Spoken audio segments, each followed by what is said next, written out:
La République démocratique du Congo comptait environ 9500 industries de transformation et de production au lendemain de l'indépendance, moins de 150 en 2000 et environ 300 aujourd'hui.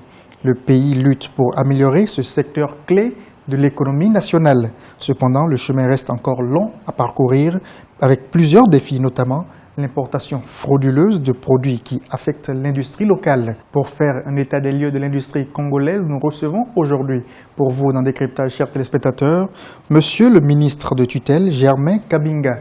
Monsieur le ministre, quel est l'état des lieux du secteur de l'industrie congolaise?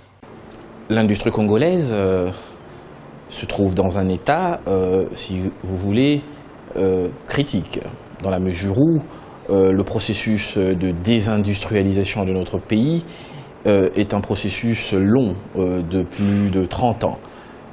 La première étape de cette désindustrialisation, ce sont les politiques catastrophiques prises par les gouvernements précédents, notamment durant la période 70-80. Ensuite, nous avons la période des années 90 avec les convulsions sociales et politiques, les pillages, et le régime Mobutu qui a été renversé à la faveur d'une révolution populaire. Et aujourd'hui, 15 ans après la prise de pouvoir du chef de l'État, nous sommes dans un processus de réindustrialisation. Quelques chiffres, 9500 industries au sortir des indépendances, moins de 150 lorsque le président Joseph Kabila prend le pouvoir. Aujourd'hui, nous avons un peu plus de 300 industries viables, j'entends, hors secteur des mines. C'est bien cela le sens de notre propos. Le développement du secteur exige aussi un encadrement et une protection des investisseurs. Quelles garanties juridiques apportez-vous à ces investisseurs?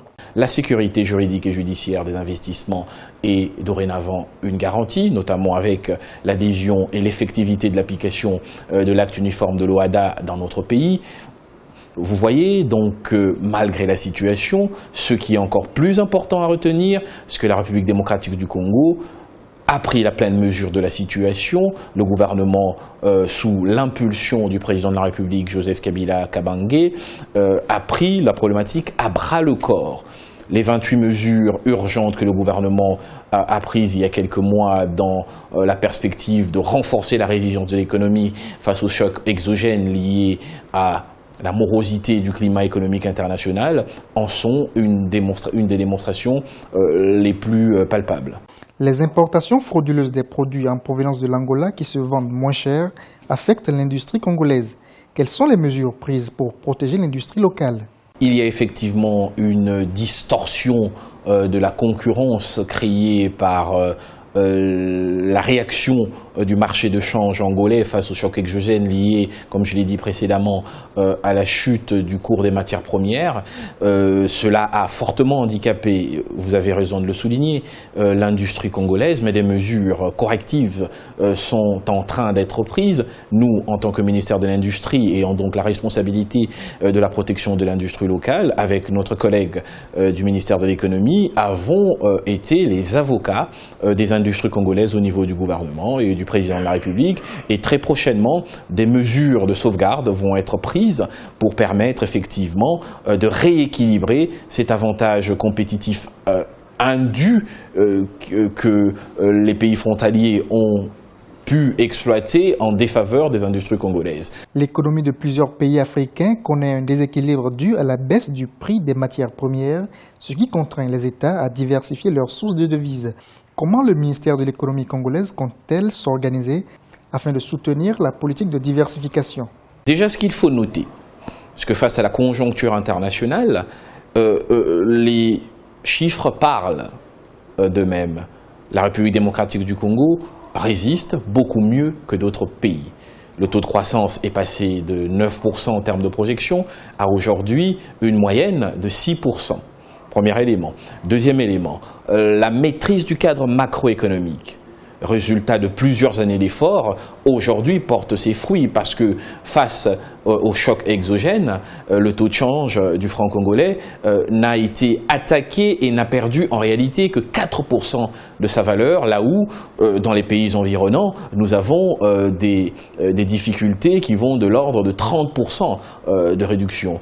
Le gouvernement a pris la problématique à bras-le-corps et travaille sur le plan conjoncturel avec la réduction, avec les mesures liées à la réduction du train de vie de l'État, mais à plus long terme et de manière structurelle sur la diversification de notre économie. C'est le sens de l'action engagée au sein du ministère de l'Industrie. Maintenant, effectivement, une option est levée au niveau du gouvernement de la République, s'agissant de la diversification de l'économie, de faire la promotion de l'agro-industrie. C'est pour ça qu'au cœur de la politique gouvernementale dans ce secteur, nous avons le projet d'essaimage des parcs agro-industriels dans le premier exemple, dans le premier échantillon, et le parc agro-industriel de Boukangalonzo. Plus de 9500 industries au lendemain de l'indépendance et 300 aujourd'hui. Qu'est-ce qui peut expliquer cette baisse drastique des entreprises industrielles en République démocratique du Congo? L'industrie, c'est d'aller vendre l'espace industriel congolais auprès de ce grand marché qu'est le monde à travers la mondialisation, pour dire, c'est ce que nous faisons aujourd'hui, que nous avons 75 millions de consommateurs, nous avons des industries qui sont prospères mais qui n'ont pas assez de concurrence. Nous avons besoin de cet essaimage. Voilà le rôle du ministère de l'Industrie.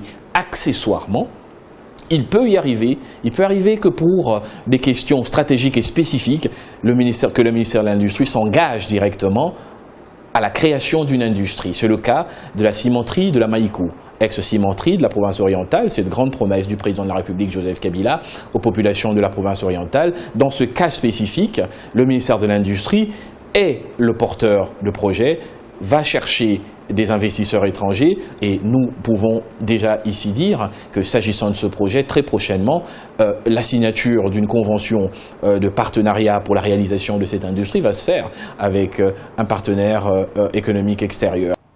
Peut-on avoir une idée du budget mis à la disposition de votre ministère pour soutenir le secteur industriel? Ce qu'il faut retenir, c'est que le ministère de l'Industrie n'a pas vocation à avoir un budget de 10 milliards de dollars pour créer des industries, mais un budget pour apporter et accompagner les réformes. Je peux également vous parler du fonds de promotion de l'industrie, qui est un instrument au service du ministère de l'Industrie pour le financement local des industries installés au Congo, dans leurs fonds de roulement, dans leurs projets d'extension et d'investissement. Et à ce niveau-là, c'est un budget d'un peu plus de 70 millions de dollars.